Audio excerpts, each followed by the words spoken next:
कोई मस्जिद की कमेटी का सदर बन जाता है तो समझता है कि अकबर बादशाह हूं मैं। हाँ, खजांची बन गया, सेक्रेटरी बन गया, सदर बन गया।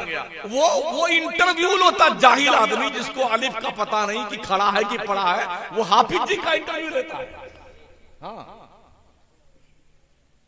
हाफिज जी का इंटरव्यू जाहिल लेता, जाहिल। एक सेठ साहब जो हाफिज साहब का इंटरव्यू ले रहे थे, जाहिल थे वो बेचारे, तो बोले हाफिज साहब एक बात बताइए, कयामत की निशानी क्या है? कहा इससे बड़ी निशानी क्या होगी कि एक हाफिज का एक जो है इंटरव्यू एक जाहिल ले रहा है। जब जाहिल लोग पढ़े लिखे लोगों का इंटरव्यू लेने लग जाएं तो फिर अंजाम क्या होगा साथी? इतनी बदमाशियां करते हैं, इतनी बदमाशियां। अल्लाह फरमाता है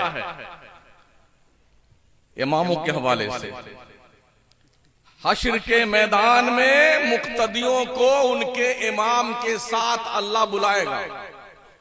इसलिए जितने इमाम हैं अपने मुक्तदियों में से, कमेटी में से उन बदमाशों का चेहरा पहचान के रखना जो बदमाशी करते हैं। हाँ, कल हश्र में जब अल्लाह तुम्हें मुक्तदियों के साथ बुलाए ना, तो अल्लाह से कह देना, या अल्लाह ये सदर इतना बदतमीज था, इतना कमीना था, इसने जिंदगी तंग कर रखी थी हमारी। सेक्रेटरी उससे बड़ा बदमाश था, खजांची उसका बाप था बदमाश। जानते हो, जब हश्र में अल्लाह बुलाएगा तो फिर उस दिन तो अल्लाह इनकी ही सुनेगा जो इमाम। शुक्र मनाओ जो इमामों के बक्के जो है खुराफातें बकते हो ना, उल्टे सुल्टे, उनके पीठ पीछे बुराइयां करते हो, इल्जाम लगाते हो। तनख्वाह क्या 5,000, 6,000 तनख्वाह, 5,000 तनख्वाह इमामों की। कितनी हैरत। हमको ये मालूम हुआ कि इस इलाके में कोई 5 क्विंटल गेहूं कभी मिलता है इमाम साहब को, कुछ धान मिलता है, कुछ क्या मिलता है, अनाज मिलता है, और कोई खर्चा नहीं मिलता उसके अलावा। 2-4 हजार रुपये ली। अगर आपकी भी यही तनख्वाह कर दी जाए, 2-4 क्विंटल धान दिया जाए आपको, 2-4 क्विंटल गेहूं दिया जाए, 4-5 हजार तनख्वाह आपकी हो जाए, तो फिर आपको कैसा लगेगा? बिजनेस करने पे अगर आलिम आ जाए तो इससे ज्यादा बिजनेस करना किसी के बाप को नहीं आता है। किताबुल बुयू का हर बाब ये पढ़ते हैं, बै मुजारबत क्या है, बै ताती क्या है, बै सलम क्या है, बै मनसूख कब होती है और बै मुनाकिद कब होती है, उसकी कंडीशन क्या है, ये सारी किताबें हम लोग पढ़ते हैं फिक़ह के अंदर। और आप कुछ नहीं पढ़ते हैं, उल्टे सुल्टे काम करते हैं, लखपति बन गए, समझते हैं कि हमसे बड़ा कोई नहीं है। जिस दिन मदरसे बंद हो गए ना, तुम्हारा जनाजा पढ़ाने वाला कोई नहीं मिलेगा। अपने मुर्दों को ऐसे टिका किया जाना कब्रिस्तान में। अब्बा आप जानो और आपकी खबर जाने, हमको तो जनाजा पढ़ना भी नहीं आता।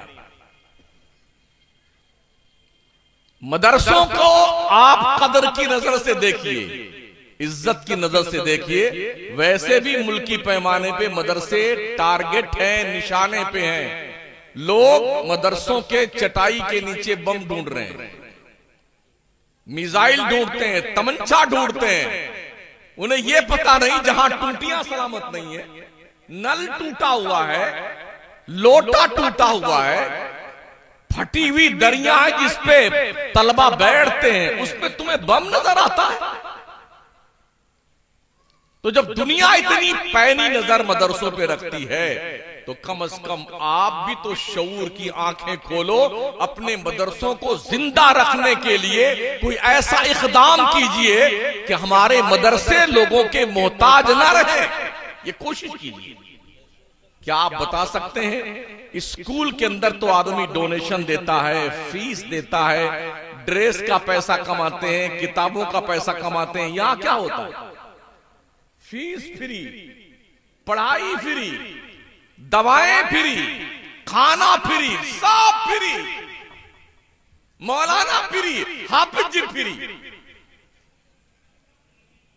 इसलिए शायद आपने मदरसों का वकार नहीं समझा। जो डॉक्टर हैं, इंजीनियर हैं, लॉयर हैं, ऑफिसर हैं, वो भी सुन ले इस बात को कान खोल करके।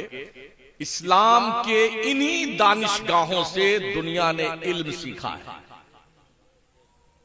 आज हमारा बच्चा कॉलेज में जाता तो यार वो न्यूटन कितना माइंडेड आदमी था, आइंस्टाइन कितना काबिल आदमी था, गैलीलियो कितना काबिल आदमी था, ओहो यूरोप के लोग कितने पढ़े लिखे लोग थे। ये वो लोग हैं महोदय जी जो मुसलमान साइंसदानों के दस्तरखान पे पड़े हुए टुकड़े खा के साइंसदान बने। अपने बच्चों को सिखाइए। गुज़िश्ता 400 साल का जमाना छोड़ दीजिए, दुनिया में कहीं इल्म था तो सिर्फ मुसलमानों के पास था, सिर्फ मुसलमानों के पास। आपका बच्चा ये नहीं जानता दैनूरी कौन था, फाराबी कौन था, इब्ने सीना कौन था, ख्वारिज़मी कौन था। आपका बच्चा ये नहीं जानता है कि इस दुनिया के नक्शे पे इब्नुल हैशम कौन था। आपका बच्चा ये नहीं जानता इब्ने रशद कौन था। माजी करीब का सबसे बड़ा साइंटिस्ट, साइंसदान इमाम अहमद रजा कौन था। आपका बच्चा ये नहीं जानता। मैं यकीन के साथ कहता हूं न्यूटन, आइंस्टाइन, गैलीलियो, केपलर आज होते ना कशकोले गदाई लेके बरेली के कलंदर की चौखट पे भीख मांगते दिखाई। इतने बड़े साइंसदान के आला। लेकिन हमारी कौम ने अपनों के साथ जो दुर्व्यवहार किया है उसका कोई भरपाई करने को तैयार नहीं। और हमारे मुस्लिम स्कूलों और कॉलेजों में बच्चियों का जो हाल है, अभी मौलाना बयान कर रहे थे ना, बड़ी बेपर्दगी के साथ शादी ब्याह में पता नहीं चलता है कि मुसलमान की शादी हो रही है या किसी काफिर क्या शादी हो रही है। मादर पिदर आजाद, बच्चियां, बहनें, माएं, बेटियां। कितनी हैरत, कितने अफसोस की बात।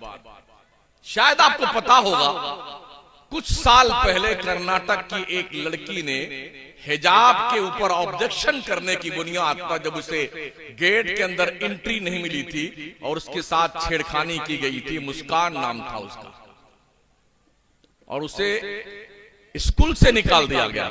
बड़ा एहतजाज पूरे मुल्क में हुआ। आखिरकार हिजाब के साथ उसने पढ़ाई की और पढ़ करके बाज़ाब्ता तौर पर एक जज की हैसियत से उसने कर्नाटक टॉप किया। पर्दे और हिजाब ये तरक्की की राह में